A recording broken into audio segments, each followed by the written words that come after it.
Good morning for all of those who are out there on Eastern Time.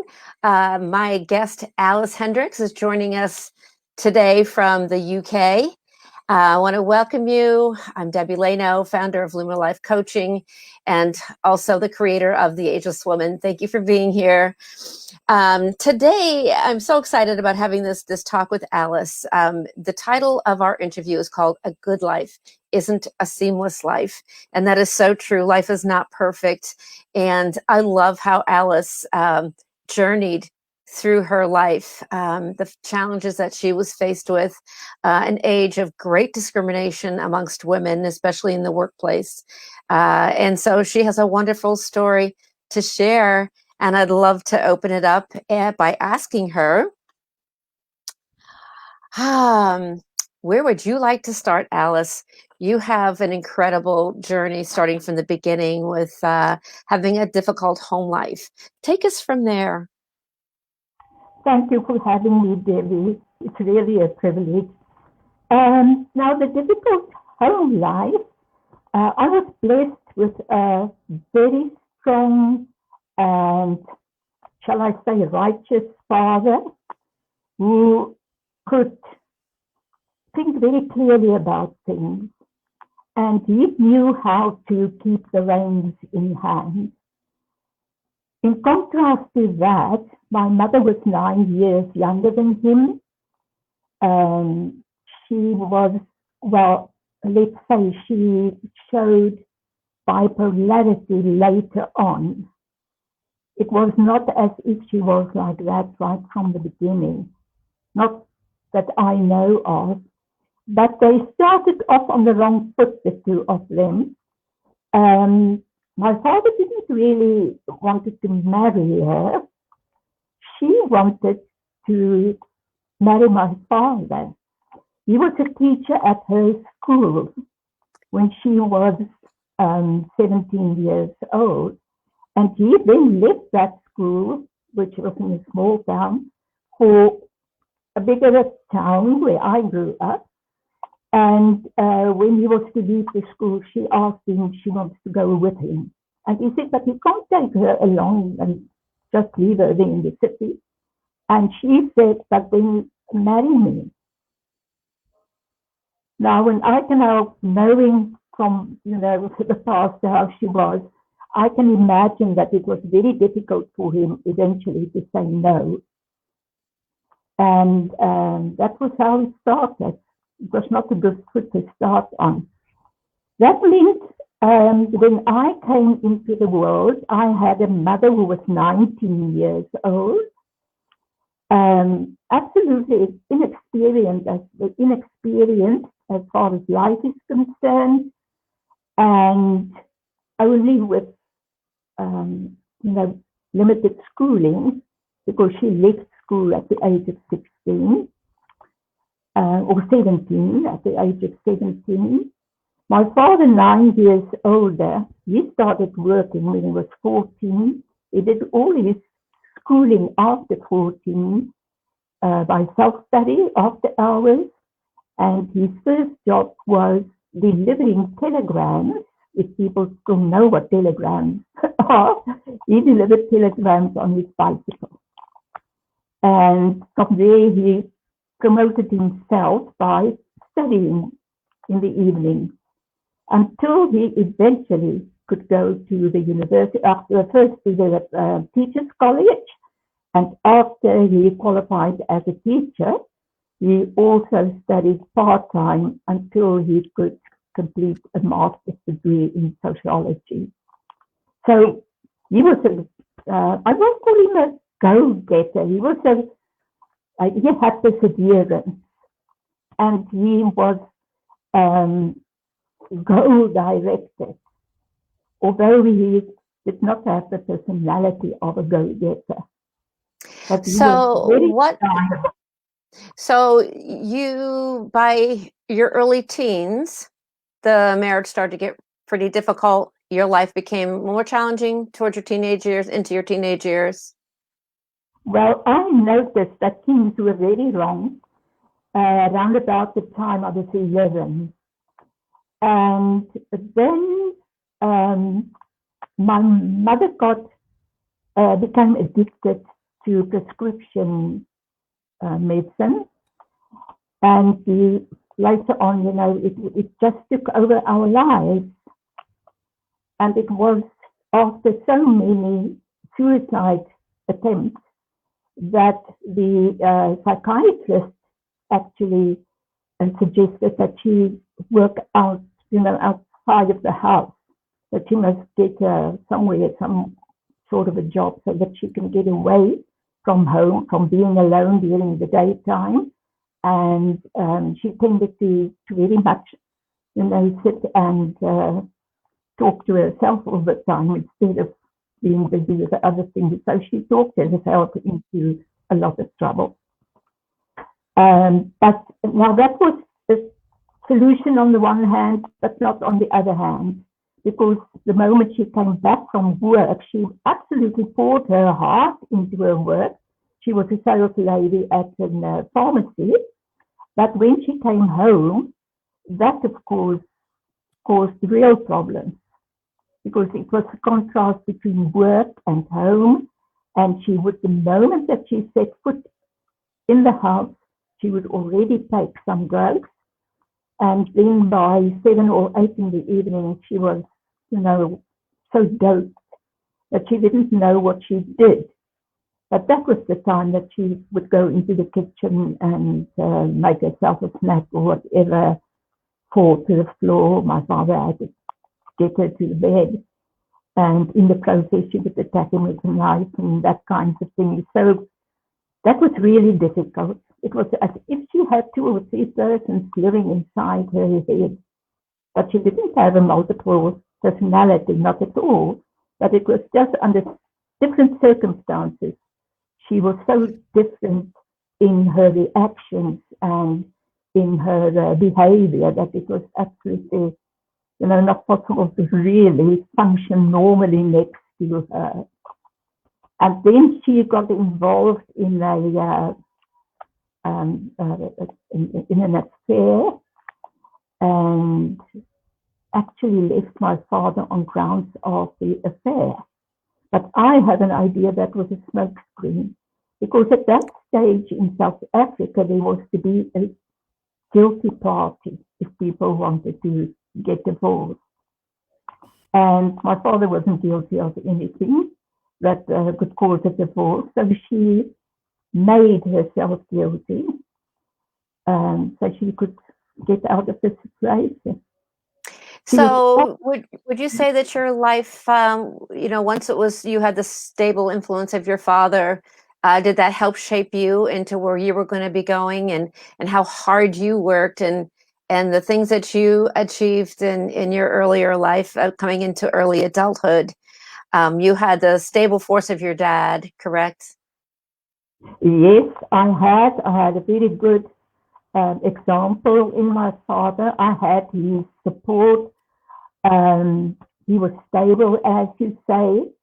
But what happened at that stage, when my mother was now gone, it was not as if I was, to put it like that, relieved of her.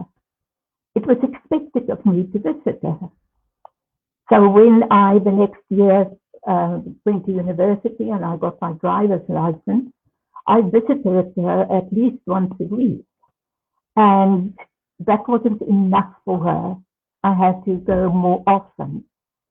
And I would sometimes find her in exactly the same situation as she was in our house. So that didn't bring any relief. Unfortunately, it actually come bad to worse. And then at some stage she became involved with a not so stable person. And I went to see her one day at her work during the lunchtime, and I waited and I waited and I waited. And eventually the pharmacist came out and he told me, "Oh, she's not at work today." I said, "Why? Is she ill?" No, she got married today. So that was quite a kick in the tummy, because I knew. Yeah. You know, here's So, the thing, we can't, we certainly can't, we can't control what other people do, even, you know, the people that we love the most, right? that's it. Now, at that stage, I just decided I can't go through this. Pardon. So I decided not to see her. And for 7 years, I didn't have any contact with her until my grandfather, her father, passed away. And she had to be, informed of his death. And that is the way that I got to, through other people. They actually traced her and asked me to go and tell her. And that is how we were reunited, if you want to call it like that. Well, let's fast forward and come up to where, I mean, you ended up getting your PhD. I understand from reading your bio that you originally wanted to be a doctor, but that changed when you got sick and you had your rheumatic fever, wasn't it? Yeah. Yes, but you know, that's another story. My father was, of course, I'm the only child. My father was very, very much attached to me, too much, actually, you know, he couldn't let go of me. And I eventually was blessed enough not to have any heart problems after the rheumatic fever. There's nothing wrong with my heart. But my father decided, no, I would never be able to take on that difficult, Ooh, a that limiting belief. all those long hours and everything. So he used this as sort of as a hinge on me. And so I did not, because I would have to go to another city. And that was too much for me. So I did not end up studying medicine. But you ended up in music and had a wonderful career. But I'm really would love for you to share with our viewers your trials, not in too much detail, but enough detail for everybody to understand the extreme challenges that you faced in the marriage that you're in, and pursuing a career and having your education. It's. Would you like to begin by telling us that story? About the studies or the teaching? Well, actually, persevering through a very difficult marriage and the things that were thrown upon you, the discrimination against women in the workplace, especially married women, the difficult marriage that you were in, and really all of the responsibility was laid on your shoulders. Okay, thank you. Now, I most certainly did marry the wrong person. I had that little voice warning me, and as I was standing at the altar, I looked at the distance to the nearest door, and I thought if I now give 5 long strides, I would be outside. But I just could not pluck up the courage to do that. And it went quite well, but I was not in love with this man. I also didn't love him. I pitied him. He was actually what I would find out only later. He was an artist. And he played the piteous narcissist role. He was not really, they come as a grandiose type. He wasn't that one. He was the person who had to be pitied and had to be supported. He couldn't live without me. And I always had to help with this and help with that, as far as music was concerned. Because he had a singing voice and he needed the theory behind the music and so on. And there I was. Eventually, I was just sucked into this situation. Before I knew it, I was right in the middle of a vortex I could not get myself out of. And you had four, and you guys had 4 children together. We had 4 children together. You know, like the old gentleman said when somebody said to him they had 12 children. And somebody said to him, I thought you and your wife are talking to each other. And he said, yes, but we are not that hot. one has duties to fulfill. And that was now not a matter of being physically abused. He never touched me in that way, but it was psychological abuse and verbal abuse. And Which is hard to get. That's hard to get through too. yes, therapy so, because the first thing that happens is before you know it, you blame yourself. You believe you are the one who is wrong. You believe you are the one who is causing the hurt and, shall I say, the downfall or crumbling of the marriage. They do that. They project everything onto you so that you are the person who is now the pig in the story. But I accepted that, I was not good marriage material, okay? So that's the reason, and I had to keep my mouth shut and do the best I could. But eventually, well, I must say, after 6 weeks, the first time I thought about divorce was after 6 weeks.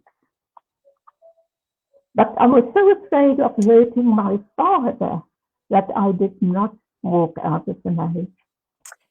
Isn't that interesting? That is so interesting. I can also remember having those same thoughts with my first marriage, walking down the aisle going, why am I doing this? And did not have the courage to stop it. And so you're telling me a similar story. I wonder how many marriages have that little intuition that we just don't. We're afraid. We don't have courage. We don't listen to it. We let it go too far. We don't know how to turn it back. But if we really all pay close attention to what's going on inside of us, we know the things that we should or should not be doing, but we don't always do that. That's right. If I now think that if I turned around and walked out that day, the day I got married, it would have been something like a very short and severe reprimanding, while a marriage like that is like a lifelong life sentence. Yes.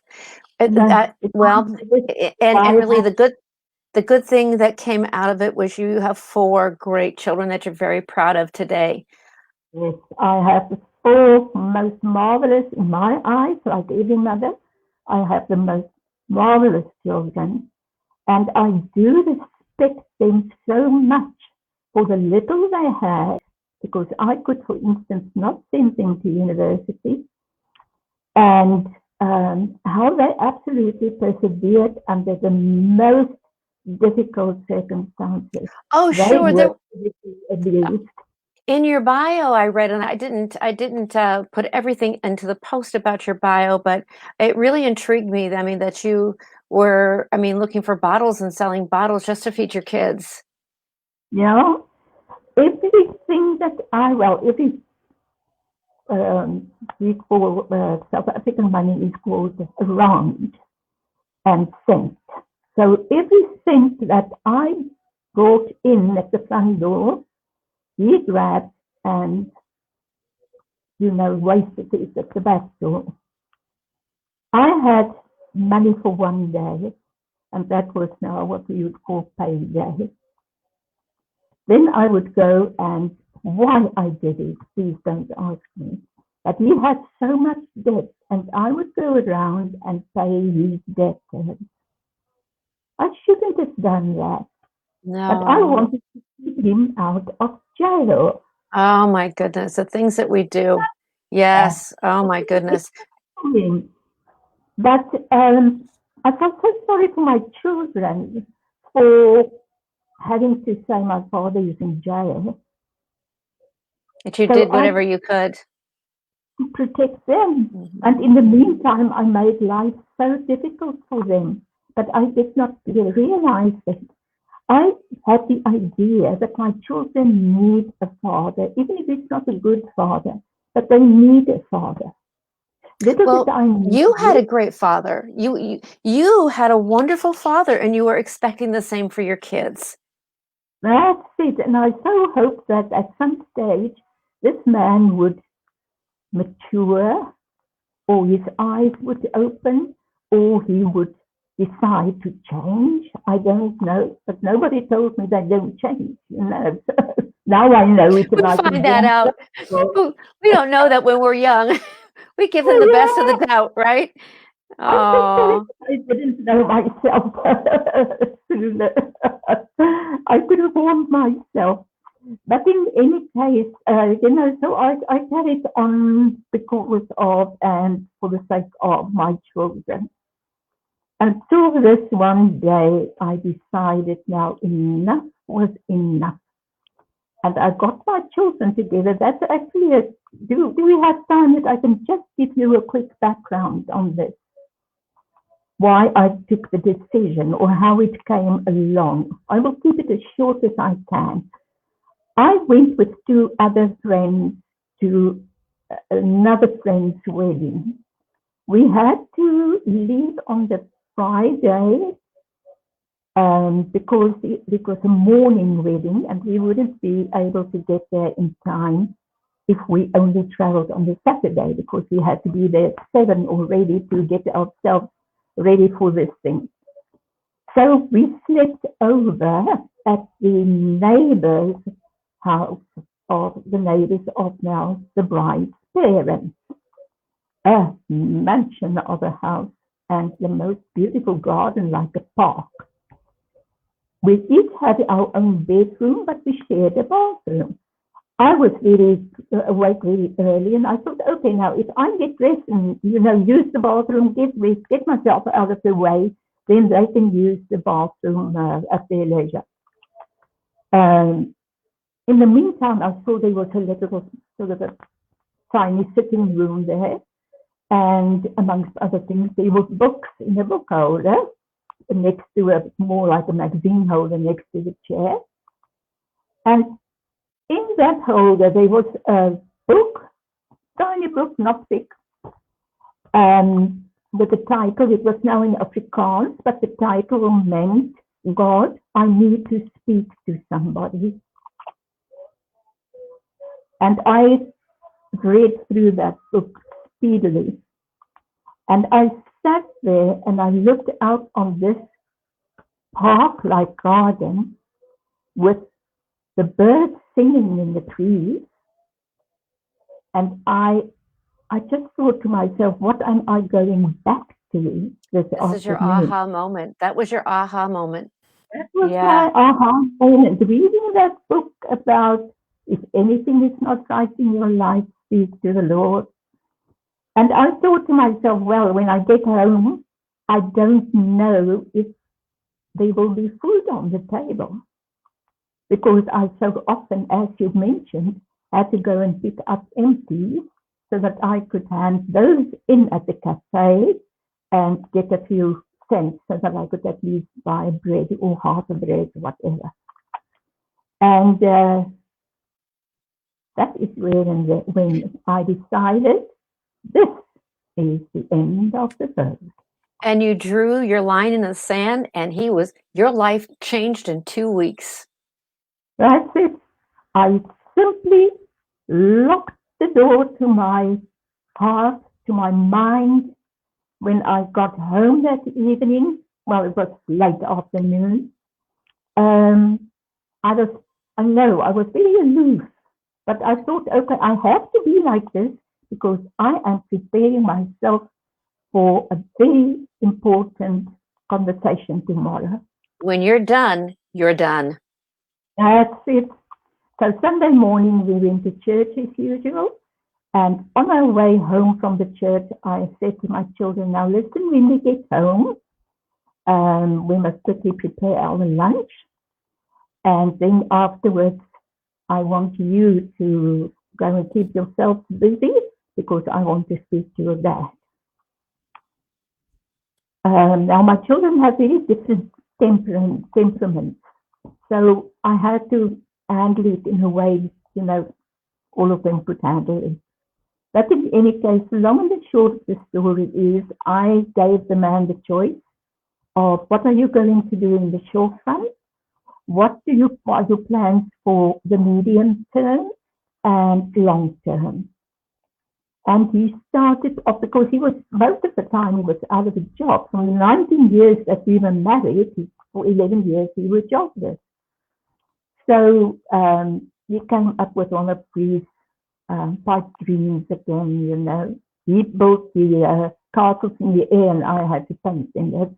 That's how our life was. So I said to him then, okay, I've heard enough. I now want to speak to the children. You can go somewhere else. I'm going to talk to them. And I lined the four of them up there and I said to them, now listen, you know, we hardly have food to eat. We had food that day because I played the flute at the wedding of my friend. I didn't charge her anything for it, but she gave me money in an envelope. I thought it was a thank you card. And she gave me money. So we had food that day. And I said to them, you know, we don't have food very often. We don't have proper clothes. They wore the hand-me-downs in the family, and from friends and family. I mentioned all the things that were not right. I said, now you must now please tell me today, if I decide or go through with my decision, because I already decided to divorce your father, will you stand by me, be able to accept it, and let our lives move forward? Now, my eldest and my second son, I have three sons and a daughter. The eldest and my second son immediately said yes. They are like two drops of water. My daughter started to cry and said she don't want to go to an orphanage. And I said, you watch too much TV. You won't go to an orphanage. You are going to stay with me. And my youngest son was also crying. They are so very much the same. And he said, well, then he wants to go and live with my father and my stepmother. I said, no, you're not going anywhere. We are going to live in this house. We are not moving. And we will be here, but the person who is always cross, who's always hitting you and doing all the nasty things and wasting our money, is going to be away. That's the only difference that we are going to have in our lives. We will have money for clothes, we will have money for food, and you never know, maybe we will be able to go on a holiday. Wow. So, yes, they said yes. There was Awesome. no somewhere else. You know, I think they thought I was going to give up the house, which I wouldn't do. Sure. My father bought the Kids house, don't and know. Yeah, they the don't. house was my father's name, so it was safe. We really only have a couple minutes left, so I really would like to tie this up. And I mean, we can't go into the details because we're out of time, but you ended up meeting the man of your dreams. You have been married now for 19 years, Yes, happily. Joy came into your life, and yes, you finished out with a wonderful marriage and great kids. That in itself is just so inspiring, that really at any point in your life can change just by making a really pivotal decision. yes, And it's not easy, and it took you years to get there, but yes, you knew that your life would not change unless you did that. So yes. bravo for you, because doing that, Thank you invited so much pleasure and joy into your life when you on that you. decision. Uh, So I'm sorry. Yes. no, I just wanted to say I'm sorry now. you asked me about the discrimination, and I did not answer that question. Yeah, we probably don't have time to get into that because that would be a long topic and an important one. We could do that on another interview talking about discrimination, especially back in our day when we were younger. But I really, since we only, have just a couple minutes left, I'd love for you to share with our viewers, what's your legacy? What message would you like to leave to all of Now, us? as I said, I don't take no for an answer. Now, if I could let a little bit of that rub off on other ladies, well, people, not only females, but in any case, we are now ladies here. If I could let something of that rub off and inspire them to use that in the sense of improving themselves, proving themselves, and promoting themselves, and see if they are interested to reach the top, see that they get there and not be stopped by anything. So if you have an idea, just keep pursuing your ideas. Yes, yes. But don't let anybody or anything stand in your way. If you allow that, you are the only one who will make a decision that is going to affect your legacy. So if I can teach people through my life and through what I had to go through, if I can teach them that, I would say, okay, that was my purpose on earth, and I'm very, very grateful for having been able to do that. I would very much like to write a book on that. Combine my story with what I want people to learn from it. So that, who knows, it could make a difference. Mm-hmm. Mm-hmm. Just hearing your story can make a difference that, your life can change and be beautiful. It's a hard decision to make sometimes, especially if you've been dominated, or thought to think certain things, been conditioned to think a certain way. It's especially in our day, there is a lot more of that than today. That it is hard sometimes to make a call that you are afraid is going to affect other people. But honestly, not making the decision was affecting people, affecting you, affecting your children by not making the decision. And then you did, and your whole life changed. Yeah. If I didn't do it, I can't even imagine what it would have been like. Well, I don't think I would have been alive, at this stage. Sorry. Yes, I forgot. You had a health challenge. Yeah. Yes, yes, for many years. But I just want to mention that our life was not just one fairy tale.